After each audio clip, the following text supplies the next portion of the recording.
Halo, nama saya Samsul Bahtiar. Saya adalah pendiri, pemilik, dan CEO Analisa Data Arta. Saya melihat kebanyakan pengusaha menengah dan kecil ini tidak memiliki tenaga khusus untuk accounting. Kalau tidak dikerjakan oleh ownernya sendiri, pasangan atau keluarganya, atau merekrut tenaga admin yang diminta membantu mencatat keuangan.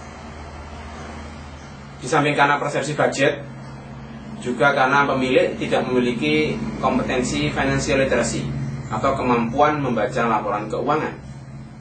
Nah, tenaga pembuka yang tidak kompeten ini, apakah itu owner, pasangannya, atau keluarganya, atau admin yang bukan berlatar belakang akuntan ini, menyebabkan perusahaan tidak mempunyai laporan keuangan standar, selain hanya laporan omset dan rencana HPP,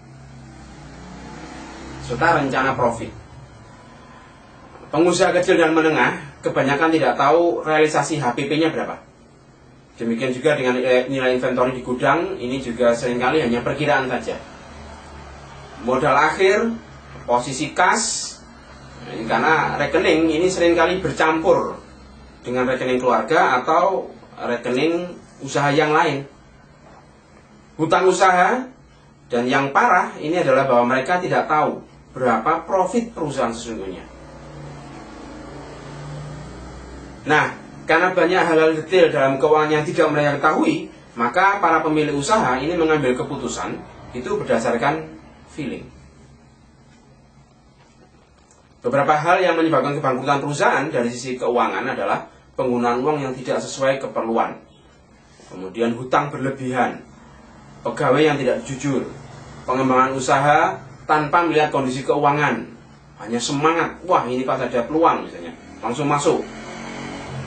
Semuanya berakhir dengan aliran kas yang tidak mencukupi atau negatif cash flow. Hal lain yang terjadi adalah saat pengusaha memerlukan tambahan modal dan mengajak pemodal lain untuk menambahkan uangnya dalam usahanya dia. Nah, karena pada dasarnya dia tidak tahu persis berapa profit sesungguhnya, maka pada saat bagi hasil, ini kebingungan menentukan berapa sih yang harus dibagi. Seringkali modal itu ikut dibagi karena banyak detail pengeluaran yang tidak tercatat, sehingga keuntungannya terus lebih besar dari keuntungan yang sesungguhnya. Belum lagi selama perjalanan bisa jadi pemilik menambahkan modalnya sendiri saat negatif cash flow, tapi tidak tercatat dengan rapi. Seringkali lupa untuk ditambahkan di catatan total modal. Kalau yang terjadi ternyata profit usahanya besar, tidak mengalami negatif cash flow, seringkali pemilik tergoda untuk membuka usaha lain dengan dibantu pengawasan oleh teman atau saudara.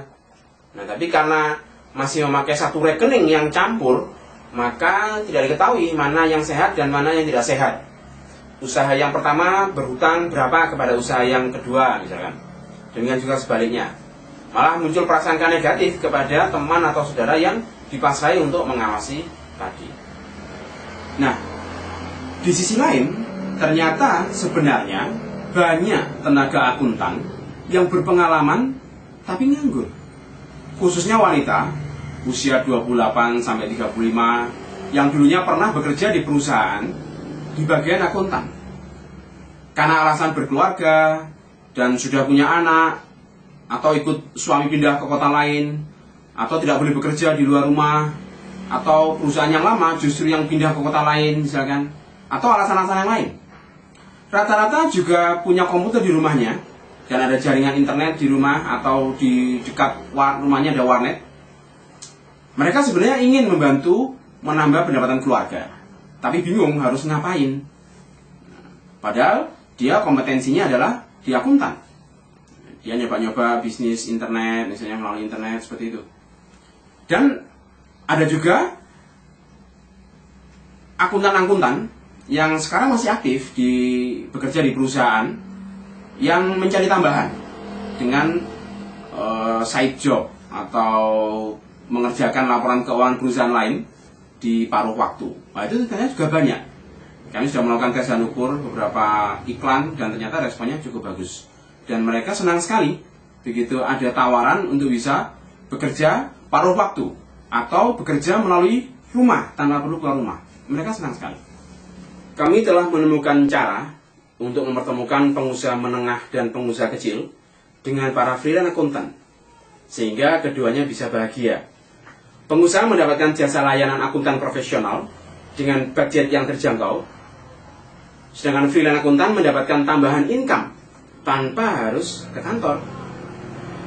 Mereka membutuhkan mediator yang profesional. Apa yang akan kami lakukan? Nah, pengusaha ini akan dilatih untuk bisa melek finansial, bisa membaca laporan keuangan, mengetahui tentang financial literacy. Sedangkan admin keuangannya yang ada di pengusaha tersebut, ini akan di-training SOP dan SOM pengelolaan keuangan perusahaan. Sehingga admin ditugaskan mencatat dan mengelompokkan bukti-bukti transaksi. Nah, ini dikirim ke kami melalui email, dan ini akan kita kirim juga ke freelance untuk kemudian mereka kerjakan, dan freelance kemudian bisa melaporkan neraca, laba rugi, dan aruskan ke kami. Nah, kami akan melengkapi laporan tersebut dengan melalui software analisa, nah, yang kami develop. Nah, ini untuk bisa membuat analisa dari laporan keuangan, dan kita lengkapi dengan alarm system.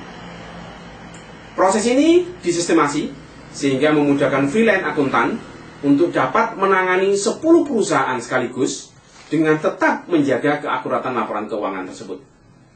Sedangkan software analisa yang kami develop ini kita gunakan, ini bisa digunakan untuk 1000 laporan lebih per bulannya. Alarm sistem yang dikembangkan ini akan memberitahu manajemen, memberitahu pemilik apakah performa marketing menurun atau naik, realisasi HPP membengkak atau lebih efektif, usia piutang menurun atau tambah lama, dan banyak detail-detail operasional lainnya yang bisa dilaporkan tiap bulan. Dari sini, owner bisa akan memberi memutuskan yang lebih baik. Agar freelance akuntan bisa memberikan unjuk kerja yang standar dan optimal, maka akan dilakukan pelatihan secara berkala tentang sistem. Dan untuk owner, untuk klien, kalau ternyata dalam 3 bulan laporan keuangan menunjukkan angka merah atau rugi, maka kami akan tawari produk lanjutan untuk mengubah warna merah menjadi hitam, red to black, dari rugi menjadi untung. Melalui laporan keuangan, melalui kinerja-kinerja keuangan, itu akan dilakukan. Jadi kami merupakan platform yang menghubungkan pengusaha dimanapun berada dengan freelance accounting yang juga telah di-upgrade dengan sistem dimanapun berada dengan menggunakan teknologi. Nah, sekarang tentang potensi market. Berdasarkan data dari Kementerian Koperasi dan UMKM tahun 2010, usaha kecil berjumlah 573.000, usaha menengah berjumlah 42.000, dan usaha besar berjumlah 4,8.000. Negara menargetkan 2% penduduk adalah pengusaha. Ini Indonesia baru makmur. Nah, hal ini disambut banyak pihak dengan banyaknya program-program peningkatan UMKM, komunitas-komunitas pengusaha, motivasi-motivasi untuk entrepreneurship, banyak lomba-lomba entrepreneur yang sekarang sedang dilaksanakan. Pemerintah optimis tahun 2014 target 2% penduduk atau sekitar 4 juta penduduk adalah pengusaha, optimis tercapai. Untuk usaha besar atau pengusaha besar atau perusahaan-perusahaan yang telah IPO, ini tentu mereka telah memakai jasa akuntan publik atau konsultan-konsultan. Maka kami menargetkan untuk segmen usaha menengah dan usaha kecil yang selama ini belum terlayani secara profesional. Berarti tahun 2014 insya Allah akan ada sekitar 3,7 juta usaha kecil dan 275.000 usaha menengah di Indonesia. Kalau diambil 1% saja khusus untuk usaha kecil, itu berarti 37.000 usaha. Pasar yang luar biasa. Kami sedang mencari investor untuk men-startup usaha kami ini sebesar 5M dalam 3 milestone. 1,5M tahun pertama, 1,5M tahun kedua, dan 2M tahun ketiga. Tahun pertama 1,5M akan kami gunakan untuk merekrut first grade management, pembuatan sistem SOP dan SOM dan pelatihannya, biaya marketing, serta sewa kantor di Jakarta. Tahun kedua, tentunya setelah milestone pertama terlampaui, akan digunakan untuk menduplikasi usaha di 3 kota besar lainnya. Dan di tahun kelima, diharapkan nanti sudah ada 15 cabang di 15 kota besar Indonesia dengan melayani 1.750 pengusaha. Sehingga kita namakan jaringan Corporate Accounting Service. Dan di tahun ketiga, 2M tentunya setelah milestone kedua tercapai akan digunakan untuk mendevelop mobile application agar klien, pengusaha-pengusaha, owner-owner bisa melihat perkembangan perusahaannya kapanpun, dimanapun melalui iPhone, Android, atau internet. Karena data akan kita update seminggu sekali, sehingga perkembangan owner-owner bisa mengambil keputusan dengan cepat. Sebagai investor, Anda bisa mengharapkan 66% rate of return untuk investasi Anda selama 5 tahun ini. Kami telah menyusun business plan untuk usaha jaringan Corporate Accounting Service. Usaha ini kami beri nama Analisa Data Arta. Kami telah melakukan tes dan ukur kepada 126 pengusaha menengah dan kecil di daerah Surabaya. 9%-nya kami jadikan beta klien selama 6 bulan ini. Kami juga telah menyusun bisnis model kanvas. Apabila Anda tertarik, akan kami kirimkan bisnis plan lengkap dengan bisnis model kanvasnya. Terima kasih telah menyaksikan video ini.